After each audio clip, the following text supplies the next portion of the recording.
जीवन का ये मूल मंत्र है, एक बार कुछ ठान लो तो असंभव कुछ भी नहीं। अगर आपने जीवन में बहुत से गलत काम किए हुए हैं और अब आपको लगता है कि आप इन गलत कामों को सुधार नहीं सकते, तो आपको गौतम बुद्ध के जीवन की ये कहानियां एक बार अवश्य सुननी चाहिए।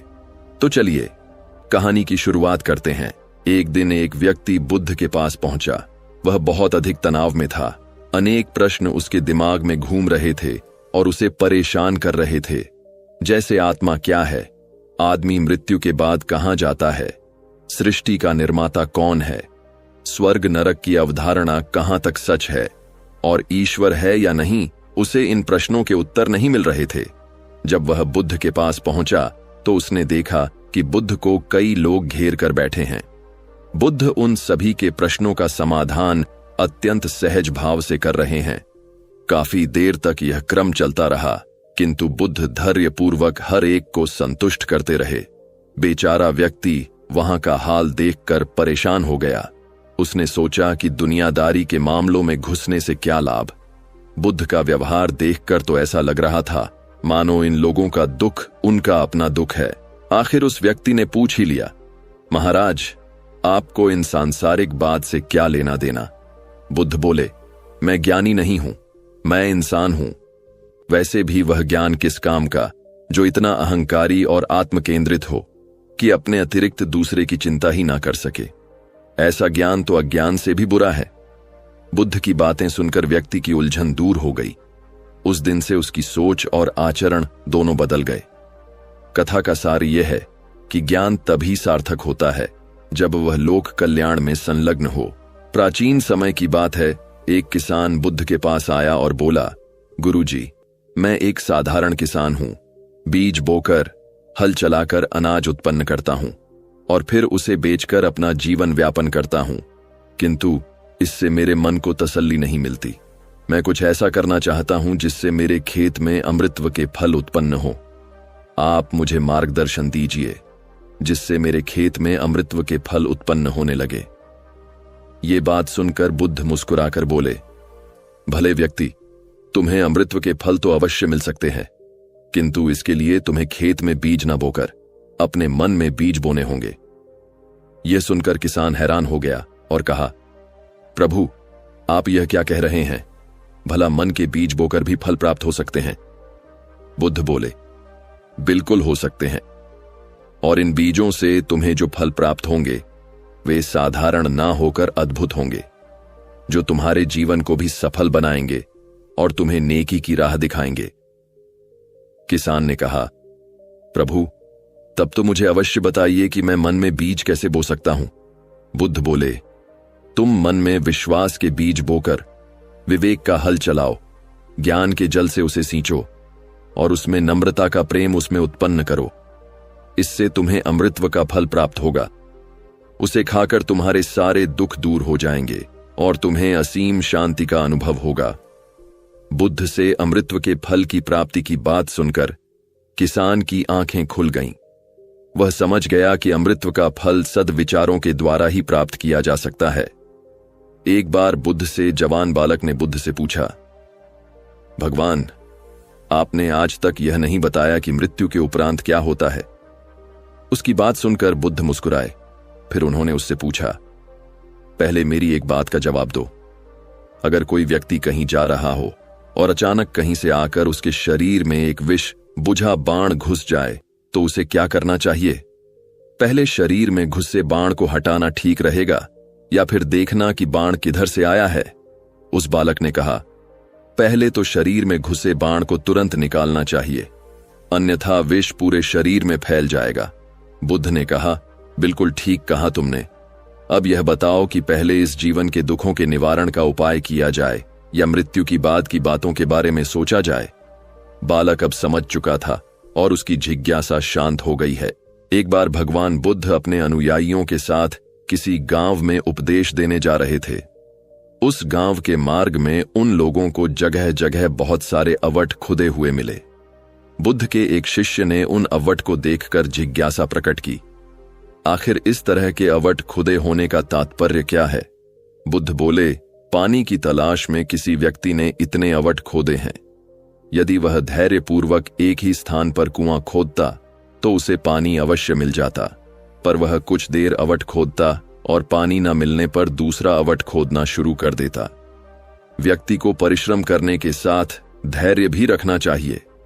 गौतम बुद्ध किसी उपवन में विश्राम कर रहे थे। तभी बच्चों का एक दल आया और वृक्ष पर पत्थर मारकर आम गिराने लगे। एक पत्थर बुद्ध के सर पर लगा और उससे खून बहने लगा। बुद्ध की आंखों में आंसू आ गए। बच्चों ने देखा तो भयभीत हो गए। उन्हें लगा कि अब बुद्ध उन्हें भला बुरा कहेंगे। बच्चे उनसे क्षमा याचना करने लगे। उनमें से एक बच्चे ने कहा, हमसे भूल हो गई है, मेरी वजह से आपको पत्थर लगा और आपके आंसू आ गए। इस पर बुद्ध ने कहा, मैं इसलिए दुखी हूं कि तुमने आम के वृक्ष पर पत्थर मारा तो वृक्ष ने बदले में तुम्हें मीठे फल दिए, लेकिन मुझे मारने पर मैं तुम्हें सिर्फ भय दे सका। एक बार भगवान बुद्ध भिक्षा के लिए एक किसान के यहां पहुंचे। तथागत को भिक्षा के लिए आया देखकर किसान उपेक्षा से बोला, श्रीमान, मैं हल जोतता हूं और तब खाता हूं। आपको भी हल जोतना और बीज बोना चाहिए और तब खाना खाना चाहिए। बुद्ध ने कहा, महाराज, मैं भी खेती ही करता हूं। इस पर किसान को जिज्ञासा हुई और वो बोला, मैंने ना आपका हल देखा है, ना बैल और ना खेती के स्थल। तब आप कैसे कहते हैं कि आप भी खेती ही करते हैं? आप कृपया अपनी खेती के संबंध में मुझे बताइए। बुद्ध ने कहा, महाराज, मेरे पास श्रद्धा का बीज, तपस्या रूपी वर्षा, प्रजा रूपी ज्योत और हल है। विचार रूपी रस्सी है, स्मृति और जागरूकता रूपी हल्की फल है। मैं वचन और कर्म में संयत रहता हूं। मैं अपनी इस खेती को बेकार घास से मुक्त रखता हूं और आनंद की फसल काट लेने तक प्रयत्नशील रहने वाला हूं। अपमा मेरा बैल है जो बाधाएं देखकर भी पीछे नहीं हटती। वह मुझे सीधा शांति धाम तक ले जाता है। इस प्रकार मैं अमृत की खेती करता हूं। एक आदमी को बुद्ध ने सुझाव दिया कि दूर से पानी लाने की क्या जरूरत है, अपने घर के पास एक कुआं क्यों नहीं खोद लेते? हमेशा के लिए पानी की समस्या से छुटकारा मिल जाएगा। सलाह मानकर उस आदमी ने कुआं खोदना शुरू किया, लेकिन 7-8 फीट खोदने के बाद उसे पानी तो क्या, गीली मिट्टी का भी चिन्ह नहीं मिला। उसने वह जगह त्याग कर दूसरी जगह खुदाई शुरू की, लेकिन 10 फीट खोदने के बाद भी उसमें पानी नहीं निकला। उसने फिर तीसरी जगह कुआं खोदना शुरू किया, लेकिन यहां भी उसे निराशा ही हाथ लगी। इस क्रम में उसने 10 फीट के 10 कुएं खोद लिए था, लेकिन पानी कहीं नहीं मिला। वह निराश होकर बुद्ध के पास गया। उसने बुद्ध को बताया कि मैंने 10 कुएं खोद दिए, मगर पानी एक में भी नहीं निकला। बुद्ध को आश्चर्य हुआ। वे स्वयं चलकर उस स्थान पर आए जहां उस व्यक्ति ने 10 कुएं खोदे हुए थे। बुद्ध ने उन कुओं की गहराई देखी और सारा माजरा समझ गए। फिर वे बोले, 10 कुएं खोदने के बजाय एक कुएं में ही तुम अपना सारा परिश्रम लगाते तो पानी कब का मिल गया होता। तुम सब कुओं को बंद कर दो, केवल एक को गहरा कुआं करते जाओ, पानी निकल आएगा। उसने बुद्ध की बात मानकर ऐसा ही किया। परिणाम स्वरूप कुआं पूर्ण होते ही पानी निकल आया। सबने भगवान बुद्ध की जय जयकार की। महात्मा बुद्ध एक गांव में ठहरे हुए थे। वे प्रतिदिन शाम को वहां पर सत्संग करते थे। भक्तों थोक के भाव वहां आते थे, क्योंकि उनके प्रवचनों से जीवन के सही दिशा का बोध होता था। बुद्ध की वाणी में गजब का जादू था। उनके शब्द श्रोता के दिल में उतर जाते थे। एक युवक प्रतिदिन बुद्ध का प्रवचन सुनता था। एक दिन जब प्रवचन समाप्त हो गए तो वह बुद्ध के पास गया और बोला, बुद्ध, मैं काफी दिनों से आपके प्रवचन सुन रहा हूं, किंतु यहां से जाने के बाद मैं अपने गृहस्थ जीवन में वैसा सदाचरण नहीं कर पाता जैसा यहां से सुनकर जाता हूं। इससे सत्संग के महत्व पर शंका भी होने लगती है। बताइए मैं क्या करूं? बुद्ध ने युवक को बांस की एक टोकरी देते हुए उसमें पानी भरकर लाने के लिए कहा। युवक टोकरी में जल भरने में असफल रहा। बुद्ध ने यह कार्य निरंतर जारी रखने के लिए कहा। युवक प्रतिदिन टोकरी में जल भरने का प्रयास करता, किंतु सफल नहीं हो पाता। कुछ दिनों बाद बुद्ध ने उससे पूछा, इतने दिनों से टोकरी में लगातार जल भरने से क्या टोकरी में कोई फर्क नजर आया? युवक बोला, एक फर्क जरूर नजर आया है। पहले टोकरी के साथ मिट्टी जमा होती थी, अब वह साफ दिखाई देती है। कोई गंदगी नहीं दिखाई देती है और इसके छेद पहले जितने दिग्गज नहीं रह गए, वे बहुत छोटे हो गए हैं। तब बुद्ध ने उसे समझाया, यदि इसी तरह उसे पानी में रखते रहोगे तो कुछ ही दिनों में यह छेद फूलकर बंद हो जाएंगे और टोकरी में पानी भर पाओगे। इसी प्रकार जो निरंतर सत्संग करते हैं उनका मन एक दिन अवश्य निर्मल हो जाता है, अवगुणों के छिद्र भरने लगते हैं और गुणों का जल भरने लगता है। युवक ने बुद्ध से अपनी समस्या का समाधान पा लिया। निरंतर सत्संग से दुर्जन भी सज्जन हो जाते हैं, क्योंकि महापुरुषों की पवित्र वाणी उनके मानसिक विकारों को दूर कर उनमें सद्विचारों का आलोक प्रसारित कर देती है। एक युवक ने बुद्ध से आकर कहा, मेरा गांव अशिक्षित है, मैं अपने परिवार से अनबन कर जरा सा पढ़ पाया हूं, आगे और पढ़ना चाहता हूं, किंतु सभी रोक रहे हैं। घर के लोग सोचते हैं कि खेती में खूब पैसा है और उसके लिए किसी शिक्षा की आवश्यकता नहीं है। यही सोच गांव वालों की भी है। कृपया आप मेरे गांव चलकर वहां शिक्षा का प्रसार करवाइए। बुद्ध युवक की बात मानकर गांव आ गए। ग्रामीणों ने बुद्ध का सत्कार किया और रोज उनके प्रवचन सुनने आने लगे। बुद्ध जब भी शिक्षा का महत्व बताते, लोग उसे नकार देते। एक दिन एक महिला अपने 5 साल के बच्चे के लिए पूछने लगी कि उसे किस उम्र से शिक्षा दिलवाए। तब बुद्ध ने समझाया कि तुम्हें तो 5 वर्ष पूर्व उसकी शिक्षा शुरू कर देनी थी। उसे क्या खाना है, क्या नहीं, कैसे क्या बोलना है, आदि बातें शुरू से सिखानी थी, तभी तो वह अपना उचित ख्याल रख सकेगा।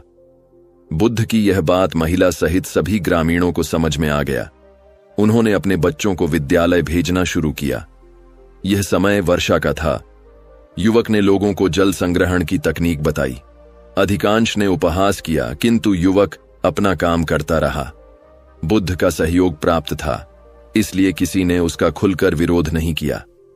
जब गर्मी में भीषण जल संकट के कारण फसलें सूखने लगीं, तो युवक ने कुएं खुदवाए, जिनमें जल संग्रहण की तकनीक के कारण खूब पानी निकला। ग्रामीण अब शिक्षा का महत्व समझ चुके थे। धीरे धीरे संपूर्ण गांव शिक्षित हो गया। ज्ञान हर उम्र में अर्जित किया जा सकता है। यही ज्ञान हमें जीवन में आने वाली समस्याओं के समाधान की राह सुझाता है। एक धन्ना सेठ के पास 7 पुष्ट के पालन पोषण जितना धन था। उसका व्यापार चारों तरफ फैला हुआ था, किंतु फिर भी उसका मन अशांत रहता था। कभी धन की सुरक्षा की चिंता, तो कभी व्यापारिक प्रतिस्पर्धा में आगे निकलने के तनाव के कारण वह अस्वस्थ रहने लगा। उसके मित्र ने उसकी गिरती दशा देखी तो उसे बुद्ध के पास जाने की सलाह दी। सेठ बुद्ध के पास पहुंचा और अपनी समस्या बताई। बुद्ध ने उसे सांत्वना देते हुए कहा, तुम घबराओ मत, तुम्हारा कष्ट अवश्य दूर होगा, बस तुम यहां कुछ दिन रहकर ध्यान किया करो।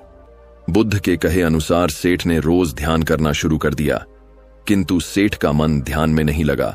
वह जैसे ही ध्यान करने बैठता, उसका मन फिर अपनी दुनिया में चला जाता। उसने बुद्ध को यह बात बताई, किंतु बुद्ध ने कोई उपाय नहीं बताया। कुछ देर बाद जब सेठ बुद्ध के साथ वन में भ्रमण कर रहा था, तो उसके पैर में एक कांटा चुभ गया। वो दर्द के मारे कराने लगा। बुद्ध ने कहा, बेहतर होगा कि तुम कांटे को निकाल दो, तब इस दर्द से मुक्ति मिल जाएगी। सेठ ने कांटा निकाल दिया और उसे चैन मिल गया। तब बुद्ध ने उसे समझाया कि ऐसे ही लोभ, मोह, क्रोध, घमंड और द्वेष के कांटे तुम्हारे मन में हैं। जब तक अपने मन की संकल्प शक्ति से उन्हें नहीं निकालो, अशांत ही रहोगे। सेठ का अज्ञान बुद्ध के इन शब्दों से दूर हो गया और उसने निर्मल हृदय की राह धर ली। अपनी कुप्रवृत्तियों से मुक्ति के लिए संकल्प अनिवार्य है। जब तक व्यक्ति दृढ़ निश्चय ना कर ले, तब तक उसे इससे छुटकारा नहीं मिलेगा। बहुत पुरानी बात है। गौतम बुद्ध एक शहर में प्रवास कर रहे थे। उनके कुछ शिष्य भी उनके साथ थे। उनके शिष्य एक दिन शहर में घूमने निकले तो उस शहर के लोगों ने उन्हें बहुत बुरा भला कहा। शिष्यों को बहुत बुरा लगा और वे वापस लौट गए। गौतम बुद्ध ने जब देखा कि उनके सभी शिष्य बहुत क्रोध में दिख रहे हैं, तो उन्होंने पूछा, क्या बात है, आप सभी इतने तनाव में क्यों दिख रहे हैं? तभी एक शिष्य क्रोध में बोला, हमें यहां से तुरंत प्रस्थान करना चाहिए। जब हम बाहर शहर में घूमने गए तो यहां के लोगों ने बिना वजह हमें बहुत बुरा भला कहा। जहां हमारा सम्मान ना हो, वहां हमें एक पल भी नहीं रहना चाहिए। यहां के लोग सिर्फ दुर्व्यवहार के सिवा कुछ जानते ही नहीं हैं। गौतम बुद्ध ने मुस्कुराकर कहा, क्या किसी और जगह पर तुम सभ्य व्यवहार की अपेक्षा रखते हो? दूसरा शिष्य बोला, इस शहर से तो भले लोग ही होंगे। तब गौतम बुद्ध बोले, किसी जगह को सिर्फ इसलिए त्याग देना गलत होगा कि वहां के लोग दुर्व्यवहार करते हैं। हम तो संत हैं, हमें तो कुछ ऐसा करना चाहिए कि जिस स्थान पर भी जाएं, उस स्थान को तब तक ना त्यागे जब तक अपनी अच्छाइयों से वहां के लोगों को सुधार ना दें। हम जिस भी स्थान पर जाएं, वहां के लोगों का कुछ ना कुछ भला करके ही वापस लौटें। हमारे अच्छे व्यवहार के बाद वह कब तक बुरा व्यवहार करेंगे? आखिर में उन्हें सुधरना ही होगा। वास्तविकता में संतों का कार्य तो ऐसे लोगों को सुधारना ही होता है। सही चुनौती वो है जब हम विपरीत परिस्थितियों में खुद को साबित कर सके। यह सभी बातें सुनकर बुद्ध के प्रिय शिष्य आनंद ने प्रश्न किया, उत्तम व्यक्ति किसे कहते हैं?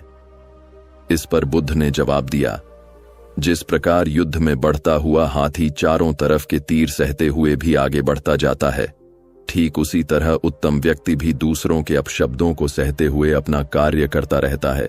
खुद को वश में करने वाले प्राणी से उत्तम कोई और नहीं हो सकता। गौतम बुद्ध की बात शिष्यों को अच्छी तरह से समझ में आ गई और उन्होंने वहां से जाने का इरादा त्याग दिया।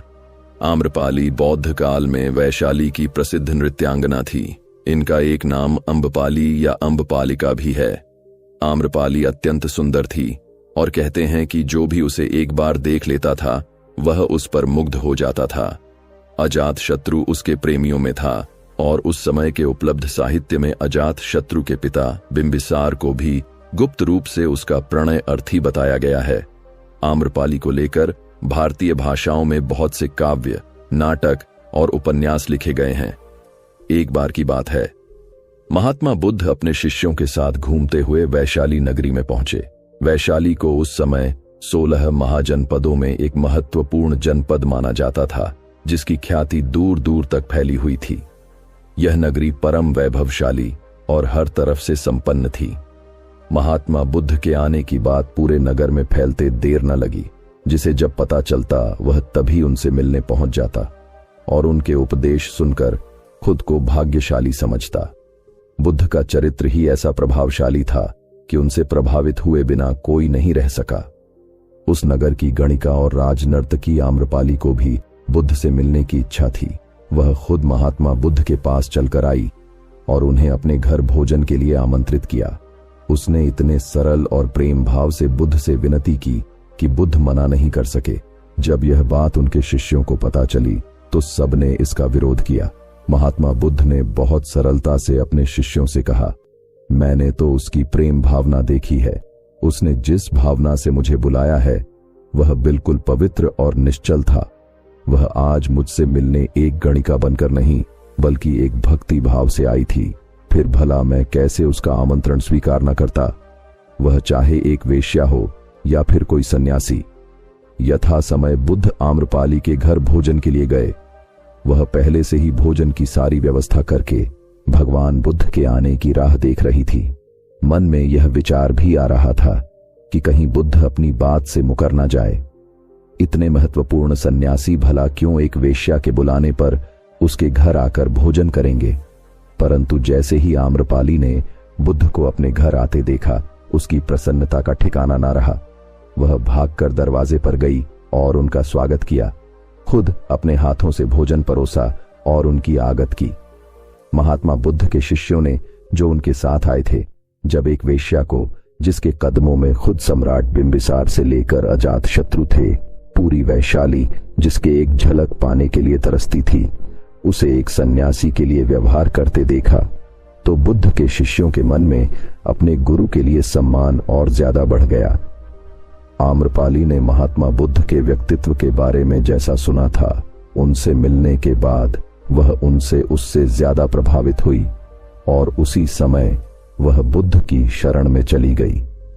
अपनी सारी संपत्ति वह बौद्ध मठ के नाम करके आजीवन भिक्षुणी बन गई। एक बार वैशाली के बाहर प्रचार के लिए जाते हुए गौतम बुद्ध ने देखा कि कुछ सैनिक तेजी से भागती हुई एक महिला का पीछा कर रहे हैं। वह घबराई हुई महिला एक कुएं के पास चली गई। वह हाँफ रही थी और प्यासी भी थी। बुद्ध ने उस बालिका को अपने पास बुलाया और कहा कि वह उनके लिए कुएं से पानी निकाले, स्वयं भी पिए और उन्हें भी पिलाए। इतनी देर में सैनिक भी वहां पहुंच गए। बुद्ध ने उन सैनिकों को हाथ के संकेत से रुकने को कहा। उनकी बात पर उस कन्या को कुछ झिझक हुई। वो बोली, महाराज, मैं एक अछूत कन्या हूं। मेरे कुएं से पानी निकालने पर जल दूषित हो जाएगा। बुद्ध ने उससे फिर कहा, पुत्री, बहुत जोर की प्यास लगी है, पहले तुम पानी पिलाओ। इतने में वैशाली नरेश वहां आ पहुंचे। उन्हें बुद्ध को नमन किया और सोने के बर्तन में गुलाब का सुगंधित पानी पेश किया। बुद्ध ने उसे लेने से इनकार कर दिया। बुद्ध ने एक बार फिर बालिका से अपनी बात कही। इस बार बालिका ने साहस बटोरकर कुएं से पानी निकलकर स्वयं भी पिया और गौतम बुद्ध को भी पिलाया। पानी पीने के बाद बुद्ध ने बालिका से भय का कारण पूछा। कन्या ने बताया, मुझे संयोग से राजा के दरबार में गाने का अवसर मिला था। राजा ने मेरा गीत सुन मुझे अपने गले की माला पुरस्कार में दी, लेकिन उन्हें किसी ने बताया कि मैं अछूत कन्या हूं। यह जानते ही उन्होंने अपने सिपाहियों को मुझे कैद खाने में भेज देने का आदेश दिया। मैं किसी तरह उनसे बचकर यहां तक पहुंची थी। इस पर बुद्ध ने कहा, सुनो राजन, यह कन्या अछूत नहीं है, आप अछूत हैं। जिस बालिका के मधुर कंठ से निकले गीत का आपने आनंद उठाया, उसे पुरस्कार दिया, वह अछूत हो ही नहीं सकती। गौतम बुद्ध के सामने वह राजा लज्जित ही हो सकते थे। एक किसान था जिसके 2 बेटे थे। वह बहुत ही आलसी थे। वह अपने पिता को कामकाज में हाथ बटाने के बजाय आलस किया करते थे। वे इधर उधर घूमते फिरते थे। किसान को अपने बेटों की बहुत फिक्र थी।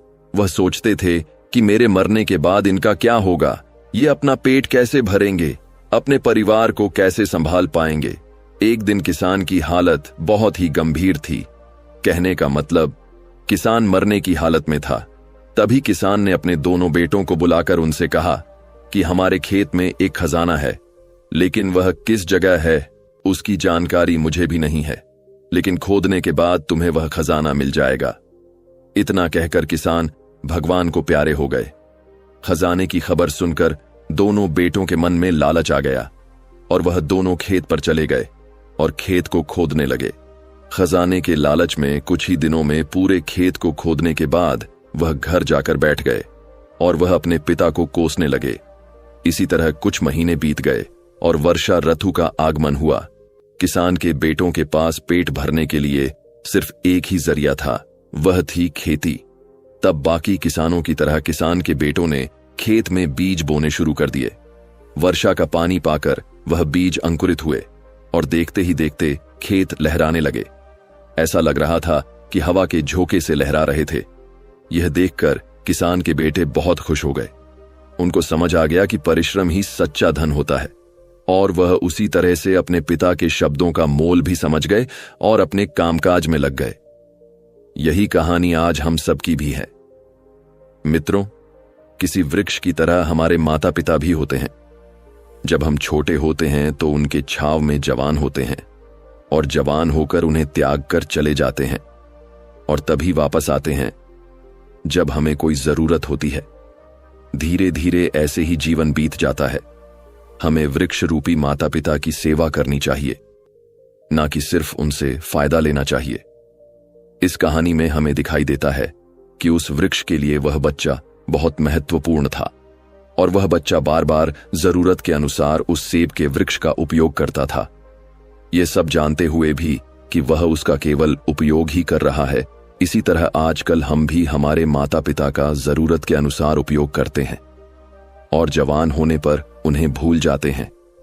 हमें हमेशा हमारे माता पिता की सेवा करनी चाहिए, उनका सम्मान करना चाहिए और हमेशा भले ही हम कितने भी व्यस्त क्यों ना हो, उनके लिए समय तो निकलते रहना चाहिए। एक बार गौतम बुद्ध से अभय राजकुमार ने प्रश्न किया कि क्या श्रमण गौतम कभी कठोर वचन कहते हैं। उसने सोच रखा था कि नहीं कहने पर वह बताएगा कि एक बार उन्होंने देवदत्त को नरकगामी कहा था और यदि हां कहे तो उनसे पूछा जा सकता है कि जब आप कठोर शब्दों का प्रयोग करने से स्वयं को रोक नहीं पाते, तब दूसरों को ऐसा उपदेश कैसे देते हैं। बुद्ध ने अभय के प्रश्न का आशय जान लिया। उन्होंने कहा, इसका उत्तर ना तो हां में दिया जा सकता है और ना नहीं में। अभय की गोद में उस समय एक छोटा बालक था। उसकी ओर इशारा करते हुए बुद्ध ने पूछा, राजकुमार, यदि दाई के अनजाने में यह बालक अपने मुख में कांट का हिस्सा घुसा ले, तब तुम क्या करोगे? मैं उसे निकालने का प्रयास करूंगा। यदि वह आसानी से ना निकल सकता हो तो बाएं हाथ से उसका सिर धरकर दाहिने हाथ की उंगली से उसे निकालूं।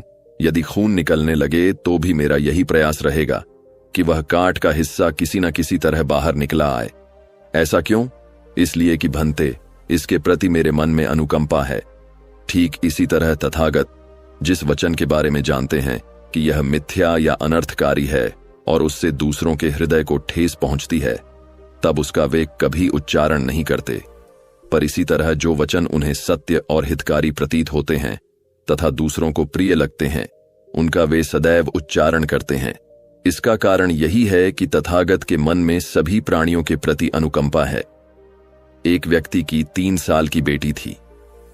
एक दिन उस व्यक्ति ने देखा कि उसकी बेटी उसके एक बहुत सुंदर और महंगे गोल्ड पैकिंग पेपर से एक बॉक्स को लपेट रही थी। यह देखकर उस व्यक्ति को बहुत गुस्सा आया है। उसने अपनी बेटी को गुस्से में कहा, तुमने मेरे इतनी कीमती पेपर को बेकार कर दिया, वह भी बिना किसी मतलब के। तुम इसे अच्छे काम के लिए उपयोग करती तो अच्छा लगता, पर तुमने एक बेकार से बॉक्स को उसमें लपेट दिया। कुछ दिन बीते और दिवाली का दिन आया। उस व्यक्ति ने अपनी बेटी को गिफ्ट दिया। बेटी ने भी वही सुंदर सा गोल्डन बॉक्स पापा को दिया। उसके पापा पहले तो उसे देखकर बहुत खुश हुए, पर जैसे ही उन्होंने उस बॉक्स को खोला वह खाली था। यह देखकर उस व्यक्ति ने अपनी बेटी को घूरा और कहा, क्या तुम्हें इतना भी पता नहीं कि किसी को खाली बॉक्स नहीं देते? बच्ची कुछ देर शांत रही और फिर बोली, पापा, ये बॉक्स खाली नहीं है। मैंने इसमें बहुत सारे किस आपके लिए रखे हैं। कभी कभी आप जल्दी ऑफिस चले जाते हैं और मैं सोती रह जाती हूं, तो आप इसमें से एक किस ले जा सकते हैं। बेटी की बात सुनकर उस व्यक्ति की आंख भर आई। एक समय की बात है, एक बार गौतम बुद्ध अपने शिष्यों के साथ बैठे हुए थे। तभी वहां एक व्यक्ति आया जो बहुत क्रोध में था और गौतम बुद्ध के पास आकर बहुत भला बुरा कहने लगा। गौतम बुद्ध के शिष्यों को बहुत गुस्सा आया, पर गौतम बुद्ध एकदम शांत थे। वह व्यक्ति वहां से चला गया। फिर अगले दिन वह दोबारा आ गया और आज तो वह और भी ज्यादा गुस्से में था और गौतम बुद्ध को और भी बुरा कहने लगा। परंतु आज भी गौतम बुद्ध एकदम शांत थे और मुस्कुरा रहे थे, पर गौतम बुद्ध के शिष्यों को बहुत गुस्सा आया। वह व्यक्ति कुछ देर चिल्लाता रहा, फिर चला गया। अगले दिन वह व्यक्ति फिर आया और आज तो हद ही कर दी। उसने आकर गौतम बुद्ध को गाली देने लगा। गौतम बुद्ध के शिष्यों को बहुत गुस्सा आया, परंतु आज भी गौतम बुद्ध एकदम शांत थे। इतना कुछ चलता रहा और बुद्ध मुस्कुरा रहे थे। यह क्रम कुछ दिन चलता रहा, फिर उस व्यक्ति ने आना बंद कर दिया। तब उनके एक शिष्य ने पूछा, गुरुजी, आप चाहते तो पहले दिन ही उस व्यक्ति को भगा सकते थे, पर आपने ऐसा क्यों नहीं किया? तब गौतम बुद्ध ने बहुत नम्रता से कहा, अगर कोई व्यक्ति हमें कोई उपहार दे और हम उसे लेने से मना कर दे तो वह व्यक्ति क्या करेगा? शिष्य ने कहा, वह व्यक्ति अपना उपहार लेकर लौट जाएगा। तब गौतम बुद्ध ने कहा, मैंने भी ऐसा ही किया। उस व्यक्ति ने मुझे अपशब्द उपहार दिया, मैंने उसे लेने से मना कर दिया, मतलब उस पर कोई भी प्रतिक्रिया नहीं दी, तो व्यक्ति अपने वह अपशब्द वापस लेकर लौट गया।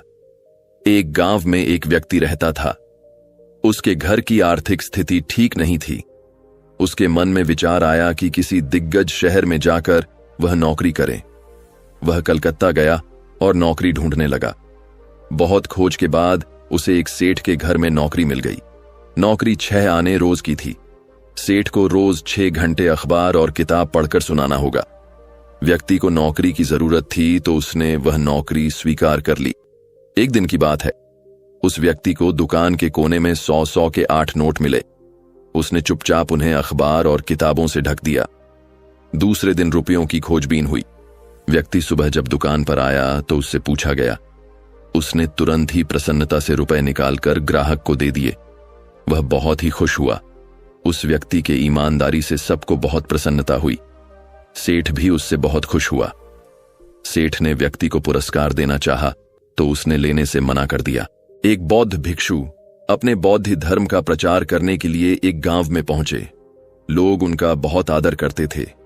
उनका और उनके शिष्यों का ग्रामीणों ने हार्दिक सत्कार किया और फिर उनके पवित्र वचनों को सुनने के लिए उनके आसपास एकत्रित हो गए। बोधि धर्म लोगों को धर्म और आचरण विषयक अच्छी बातें सरल भाषा में समझाने लगे। तभी वहां एक व्यक्ति आया और बोधि धर्म को अपशब्द कहने लगा। वहां उपस्थित जन समूह ने उसे रोकने का बहुत प्रयास किया, किंतु वह नहीं माना तथा अनवरत बोधि धर्म को बुरा भला कहता रहा। लोगों ने कहा कि महाराज, यह व्यक्ति कितना बदमाश है, निरर्थक ही आपको अपशब्द कह रहा है। बौद्ध भिक्षु उस व्यक्ति के इस आचरण पर बिल्कुल क्रोधित नहीं हुए और लोगों से बोले कि यह भविष्य में मेरा सबसे काबिल भक्त बनने वाला है। लोगों ने पूछा कि कैसे?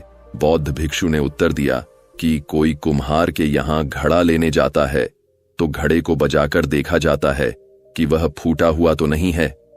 जब 1-2 रुपए के घड़े को कोई इतनी परख कर सकता है तो भला जिसे गुरु मानना है उसे 100 गालियां दिए बगैर कैसे पहचाने? पहले वह परीक्षा लेगा कि गुरु में धैर्य, आक्रोश या समता भाव कितना है। यह जानने के बाद ही तो गुरु को स्वीकार करेगा। इसलिए यह व्यक्ति मुझे निरर्थक ही अपशब्द नहीं कह रहा है। और आगे चलकर वास्तव में वह व्यक्ति बुद्धि धर्म का सबसे दिग्गज भक्त बना।